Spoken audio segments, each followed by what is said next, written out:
मैं फिर से आप सबों के चरणों में प्रणाम करती हूँ। मेरा प्रणाम स्वीकार करें।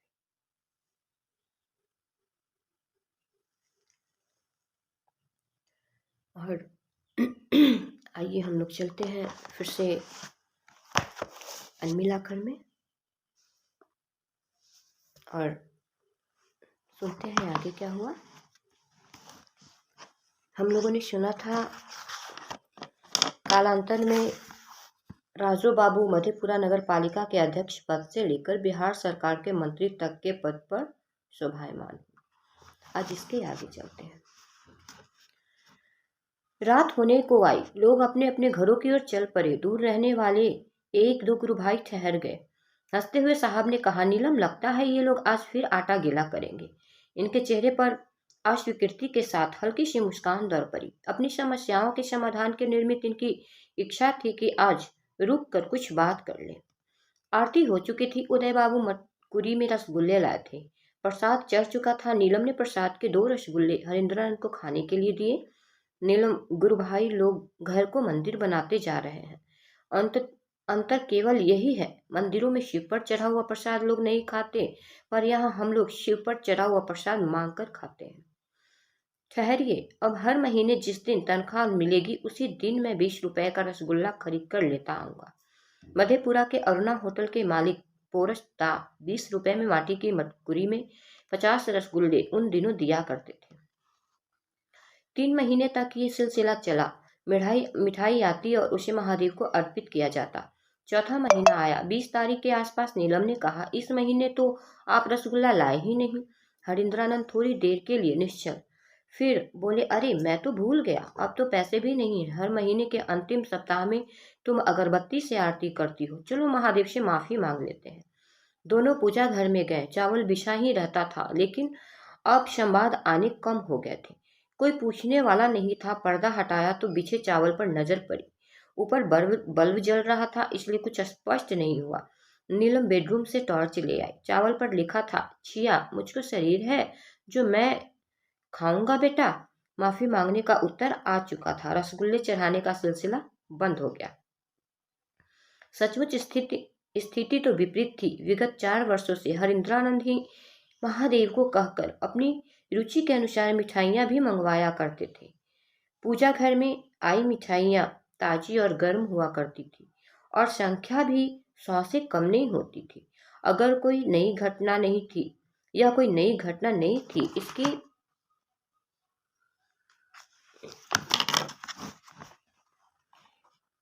पुनरावृत्ति पहले भी हो चुकी थी। पलामू में जब थे तब डाल्टनगंज मीटिंग में जाते समय कई बार नीलम कहती थी, बच्चों के लिए बिस्कुट और टॉफी लेते आइएगा, पैसा दीजिए, लेता आऊंगा। तब नीलम कहती, पैसे तो खत्म हो गए, ठहरिए, मैं महादेव से अभी मांग लेता हूँ, तनख्वाह मिलेगी तो लौटा देंगे। और कहते, बुढ़ऊ पैसा द। कभी 50, कभी 100, तो कभी उससे अधिक रुपए मिल जाते। मीटिंग के बाद हरिंद्रानंद बिस्कुट का बड़ा डब्बा और टॉफी बच्चों के लिए ले आते। वे दिन सन 1981-82 के थे। वेतन मिलने पर पैसा लौटाने पूजा घर में जाते तो पहले से ही चावल पर लिखा होता, मैं बच्चों को दिया हुआ कोई सामान वापस नहीं लेता। साहब कहते, बिस्कुट बच्चों के अलावा हम लोग ने और अतिथियों ने भी खाया है। उनके सामने तो पूरा संसार बच्चा है। नीलम कहती, करोड़ों वर्ष पुराने पहाड़ हो या देवगन, समय की घड़ी हमारी चलती है, शिव की थोड़े ही। ये निरुत्तर हो जाते हैं। अनु बाबू भी अब साथ रहने लगे थे। पड़ोसी वकील साहब के बच्चों के साथ बच्चों का खेलना कूदना चलता रहता था। ये रोज शाम को कैरम बोर्ड खेलते। अनु बाबू बचपन से खेल में रुचि रखते हैं। हो सकता है बच्चों के कैरम के खेल में कुछ आपसी तनातनी हुई होगी। बच्चे तो बच्चे हैं। तीनों बच्चे अंधेरा होने के पूर्व डेरे में आए। हरिंद्रानंद भी कार्यालय से आकर ड्राइंग रूम में बैठे थे। नीलम भी थी। अनु बाबू ने कहा, पापा कैरम बोर्ड खरीद दीजिए। महीने का उतराण चल रहा था। बड़ी मुश्किल से तो भोजन हो रहा था। अच्छा, खरीद दूंगा। अब बच्चों की दिनचर्या हो गई कैरम बोर्ड के लिए हल्ला करना। सुनते सुनते एक दिन हरिंद्र ने कहा, आप लोग महादेव से मांग लीजिए, मेरे पास पैसे नहीं है। बच्चों ने आओ देखा ना ताओ पहुंच गए पूजा घर में। इन्होंने कहा, क्या कहा किसी को पता नहीं। पर जब उधर से लौटे तो मोनू बाबू के हाथ में पैसे थे।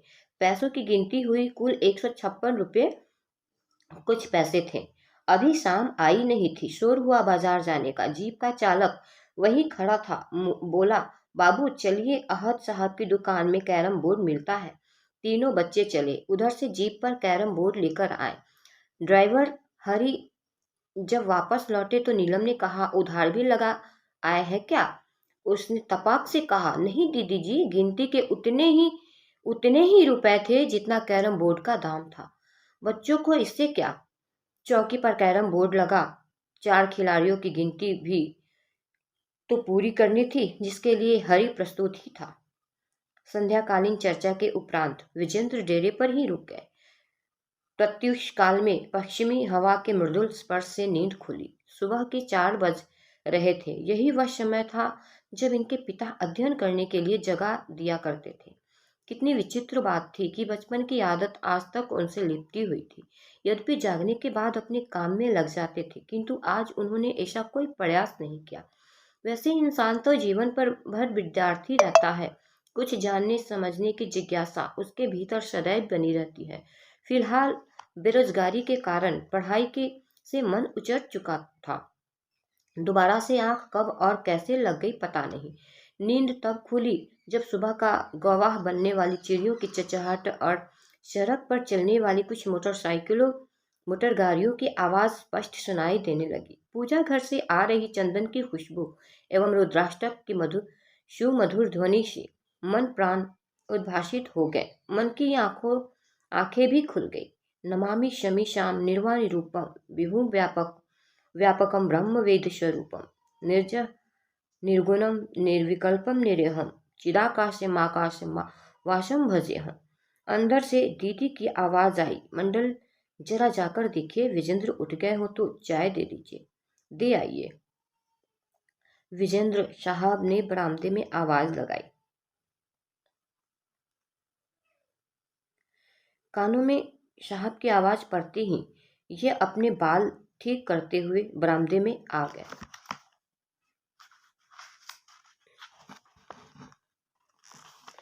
नाश्ते का समय हो चला था। नीलम ने आकर कहा कि आप लोग कुछ खा लीजिए। अंतर्मन को समझने की क्षमता थी नीलम में। विजेंद्र की मनोगत समस्याओं को शायद उन्होंने समझ लिया। कहा, यह कुछ नहीं करता है, बेरोजगार है, इसकी नौकरी कब लगेगी? हरिंदर ने कहा, पूजा घर में जो एक रुद्राक्ष रखा है, लाकर दे दीजिए, उसे बांध लेगा। नीलम ने लाकर दे दिया। आखिर बात ही कुछ ऐसी थी। हरिंद्र की जुबान से अगर कुछ निकला है तो वह पूरा होकर ही रहता है, यह उन्हें ज्ञात था। विजेंद्र, एक गिलास पानी ले आइए तो। साहब नहीं चाहते थे कि आगे जो वे कहने वाले थे उसे वह सुने। उन्होंने वहां से हटने के ख्याल से कहा। पानी लाने रसोई घर की ओर चले तो गए, पर कान इधर ही था उनका। उसने साहब को यह कहते हुए सुन लिया कि 2 साल के भीतर ही इसे नौकरी मिल जाएगी, पर इससे पहले इसकी पत्नी को नौकरी मिलेगी। 1 आध साल ही बीता होगा विजेंद्र को नौकरी मिली, पर पत्नी को इनसे पहले मिली। वही हुआ जो साहब ने भविष्यवाणी की थी। दोनों सरकारी विद्यालय में शिक्षक हुए। दिन ढल चुका था। शाम की धूसर परछाइयां मधेपुरा शहर की धरा पृष्ठ पर धीरे धीरे पसर रही थी। तभी शिव शिष्यों की टोली इनके आवास पर आ पहुंची। वैसे टोली कहना भी अतिशयोक्ति है। उस समय तो शिव के शिष्य अंगुलियों पर गिने जा सकते थे। सभी शांत। अंधेरा अब पूरी तरह शहर को अपने आंचल में समेट चुका था। बिजली कटी हुई थी। भीतर के रास्ते पर अलादीन चिराग, जो लंबे शीशे का कैंप हुआ करता था, जल रहा था। बाहर का दरवाजा सटा दिया गया। सामने सड़क पर रिक्शे मोटरसाइकिल के आने जाने का शोर सुनाई दे रहा था।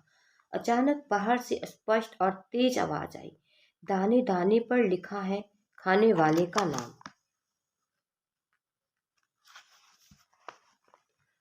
कोई है, कुछ खिलाएगा?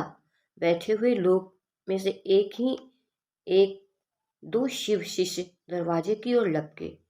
दरवाजा खोलकर देखा गया। सामने सड़क थी और सड़क के पार खुला मैदान। दूर की दुकान और मकानों से लालटेन की रोशनी छन कर मैदान में आ रही थी। कहीं कोई नहीं दिखा।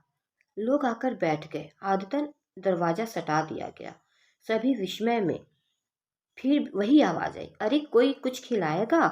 पुनः दरवाजा खोला गया। दूर तक कहीं कोई नहीं। तब हरिंद्रानंद बोले, पाटन में भी साधु आते थे तो यही कहते थे। पाटन की एक घटना का संदर्भ देते हुए उन्होंने कहा कि बरामदे में बेंच पर बैठे एक दिव्य साधु ने अपने हाथ का कंगन तोड़कर एक रुद्राक्ष दिया था और कहा था, खिलाओ खिलाओ बेटा, कभी किसी चीज की कमी नहीं होगी।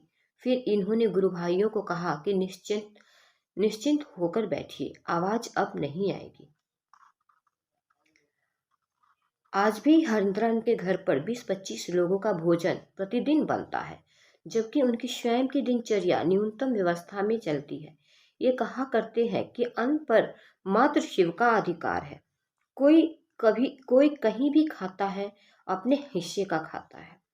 शिव चर्चा का दौर चल पड़ा। सभी ने संवेद रूप से अनुरोध किया कि कल शिव एवं तंत्र विषय पर जो व्याख्यान अधूरा रह गया था उसे पूरा कर दिया जाता तो बड़ी कृपा होती। रसोई का काम खत्म हो चुका था। दीदी भी बैठकी में शामिल हो गई। भगवान शिव का इतिहास बताते हुए साहब कहते हैं, ऋग्वेद ने जिस रुद्र की थोड़ी चर्चा की है वही रुद्र अर्थवेद में सर्वाधिक प्रतिष्ठित हो गए। अर्थवेद के ने रुद्र को सर्वोच्च देवता माना और शिव कहा है। वेदों द्वारा भारतीय पूजा प्रणाली में कर्म कांड का समावेश हुआ। वैसे उपनिषदों को ज्यादा प्रमाणिक माना जाता है। उपनिषदों से साहब का भी विशेष लगाव है। इनके पास उपनिषदों का भंडार है। ज्यादातर उपनिषद इनके पास है। साहब कहते हैं कि ज्ञान योग के अंकुर इन्हीं से निकले हैं और शिव से निश्चित आगमिक तांत्रिक धारा ने भक्ति की नींव रखी। प्राचीन भारत में आगमिक धारा प्रवाहित थी। आगम की व्याख्या में कहा जाता है कि शिव ने जो माता गिरजा को उपदेश दिया किया वह आगम है। माता गिरजा ने अन्य को जो सुनाया वह निगम कहा गया है। तंत्र आगामों की ही परवर्ती रूप है। तो आज हम लोग यहीं तक रहने देते हैं और इसके आगे हम लोग कल सुनेंगे।